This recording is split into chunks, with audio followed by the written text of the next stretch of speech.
Hello, welcome to another video tutorial in business operations and 21st century skills. Today we will be looking at business literacy. And my name is Mr. Bolet. Your learning target today, the one thing that you need to concentrate on is I can identify what a sole proprietorship is. This is the only thing that you need to focus on in this video tutorial. At the end of it, you should be able to identify what a sole proprietorship is. So keep your eyes on the prize when it comes to that. Actually, there's three forms of business we're going to look at eventually. It's sole proprietorships, partnerships, and corporations. But once again, today we just want to concentrate on sole proprietorships. And one of the reasons I like to do this one first is look at it. Sole proprietorships make up 72.6% of these three types of businesses. Almost 3/4 of these businesses are sole proprietorships. So I guess we better know what the heck they are. First, a little vocabulary, guys. Sole actually equals only or means only, and most of the time, unfortunately, when we hear that word sole, we're thinking somebody's a sole survivor from a plane crash, like a plane crash and 250 people were killed and only one person survived. There was one sole survivor. So don't make a big deal of that word sole. It's a word we're not really used to using very often. And the second one is proprietor. And propriety, all that means is a person who owns a business. So guess what? A sole proprietorship is a business owned and operated by one person. Once again, a sole proprietorship is a business owned and operated by one person. Let me give you a couple examples here. Around where I live in Waverly, you see a lot of people who got a truck and they've purchased a trailer, and they do landscaping around my neighborhood. And oftentimes you'll see a guy's name on the side of the truck, like Mike's Landscaping. And what Mike did, he probably already owned the truck, and so he invested, he bought a trailer. He might have already had some sort of landscaping equipment, but maybe went out and really bought a really good riding lawnmower, and he's a sole proprietor. He owns the business. He owns and operates it. Mike does. Another example, I grew up in the suburbs of Cincinnati, but when I first came to Pickaway Ross, I asked teachers, what's the one restaurant that you have to go to in Chillicothe? And one after another said, gotta go to Jerry's Pizza, Jerry's Pizza, Jerry's Pizza, gotta go to Jerry's Pizza. I said, okay, well, one thing you can see, it's been there since 1954, so that's kind of cool. But if you go to Jerry's Pizza's website, first of all, you find out that the guy who started Jerry's Pizza was named James O'Coon, and he named Jerry's Pizza after his son, after his boy. But then it went through a bunch of different hands, and currently, this guy, Tom, owns it.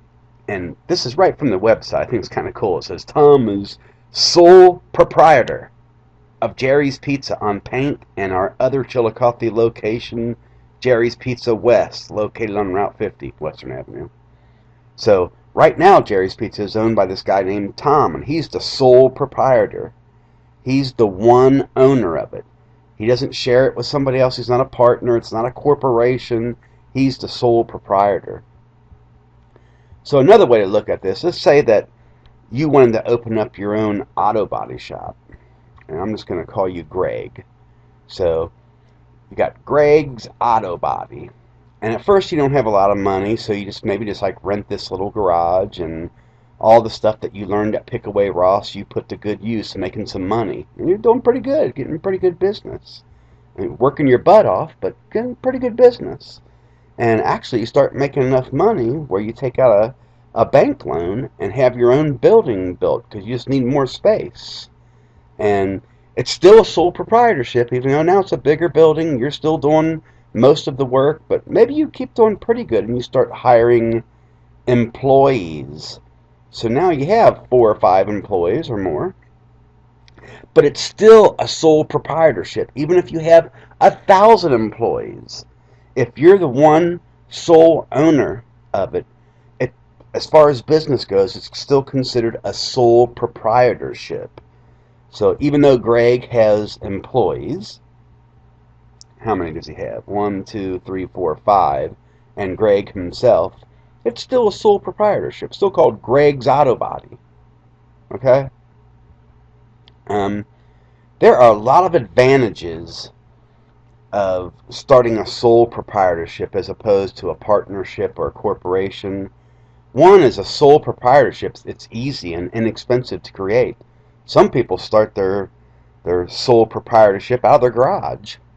Or some of these online businesses, as long as you got a computer and you're hooked up to the internet, you can start a business. So it's really easy as opposed to like a corporation. Um, the owner has complete authority over all business activities. To me, this is the coolest thing. Your name's on it. You make the decisions. You decide when you're going to work, when you're going to take off. You don't have a boss. You are the boss. So it's kind of cool. I like that. That's a definite advantage. It's the least regulated form of business ownership. What that really means is the government has a lot of laws and regulations that it puts down on corporations for good reasons. But for sole proprietorships, the government doesn't mess with you too much. You got a lot of freedom, and you're the least regulated form of business. And then finally, the business pays no taxes, no business taxes, that is. Income is taxed at the personal rate of the owner. So to say you are Greg and you own that body shop and you have 5 employees, you're going to pay your taxes the same way that those employees do. Unlike some businesses, you have like a corporate tax and a business tax plus tax on your personal income. All the income you get from your sole proprietorship, from your auto body place, is your personal income and it's taxed at that rate. And that's a really good thing. It's a big time advantage. However, as you might expect, there's also disadvantages. One, the owner has unlimited liability. What does that mean? If something goes wrong, you're responsible. You're the one owner. So if somebody sues you because you screwed up their car, you're the one responsible. Unlike in a corporation, you sort of share the responsibility. Or in a partnership, you share it with at least one other guy, maybe more. And a sole proprietorship, it's yours. And you're responsible. Full liability. Raising capital was more difficult. When Greg went to buy that building, he had to take out a loan, and banks are a little bit leery to loan money to a sole proprietorship as opposed to a corporation or a partnership where you got more than one person doing this. And usually you're going to pay a higher interest rate. So it can be a little bit more difficult to get the money to get equipment to improve your company and buy a building or whatever. Okay, a little bit more difficult. The business is totally reliant on the skills and abilities of the owner. I know you learned a lot at Pickaway Ross Career and Technology Center, and you know a lot about auto body, but there's probably gonna, be times where you're not sure what to do and you don't have anybody else to rely on. Unlike in a corporation, for example, there's mass quantities of people, so you have that brain power across a wide swath of people. If you're the only one who's there, especially when you first start out and don't even have any employees to rely on, it can be a big time disadvantage because you're just relying on your own brain power and skills. And then the death of the owner dissolves the business unless there is a will to the contrary. When the guy who owned McDonald's died, McDonald's kept going. When Greg dies, that Greg's business is over unless he puts it in his will to give it to somebody else and they want to keep up the auto body shop. So that's also a disadvantage. Let's take a quick look at this before we end. We're almost finished here, guys. If you look here, one thing you better get straight in your brain, first of all, if you open up a sole proprietorship, you're probably not going to get rich. 67% of all sole proprietorships make $25,000 or less. 67%. You see that small little slice of pie there, the yellow. That's 1 million or more. So not many people are getting mega rich. Now, however, that blue slice of pie um, are sole proprietors who make between $50,000 and $100,000. That's 9%. So you can make some money, but you're not going to get rich. You should go into this because you love to do it. You want your own business and you want to be your own boss. Probably not to get rich, although you could. Then the other thing I want you to look at is what types of sole proprietorships are out there. Look here, 53%. 53% of all sole proprietorships provide some sort of service. Auto body shop, you're providing a service to somebody. Landscaping business, you're providing a service. You're not making a product to sell like in manufacturing. So remember that most sole proprietorships are providing some sort of service. But we can see 13% of them, that's a nice little chunk, are construction sole proprietorship. So somebody decided to open up their own construction company. And 12%, if I can find my cursor here, 12% is in the retail trade. I mean, that's what we think of that mom and pop shop. Maybe there's a little flower shop downtown.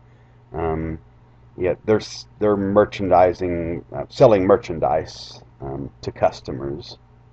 Okay? But remember, about 53% is service-based. So guys, don't forget our learning target here. I can identify what a sole proprietorship is. You're going to go take a little quiz just to check your understanding on this. You have to remember it's a one person owning and operating a business. Okay? I'm out of here.